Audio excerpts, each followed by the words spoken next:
Greetings from Nazareth, from the Holy Land.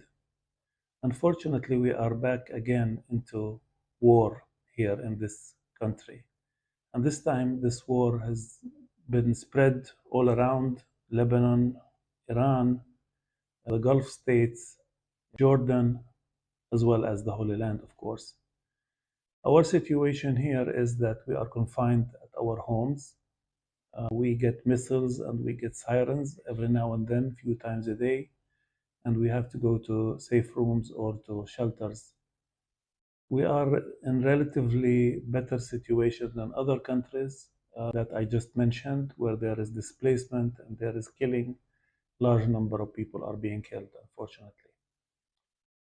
This was not God's intention. His intention was when He created human being that this human being that's according to His likeness and His image would be the crown and would be respected, would be dignified.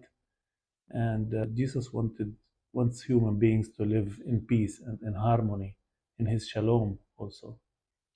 Unfortunately, the Prince of Peace, I think, aches when he sees what's happening here.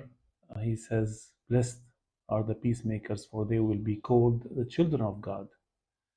And I just urge you from all around the world to pray for peace here in the Middle East. The Lord does not want war and doesn't want people to be killed. Please pray with us. As evangelicals, as bearers of good news, our good news is not just the salvation, that's very important, but also that people will live in dignity and they will not be harmed, but live in peace from the Lord. Thank you.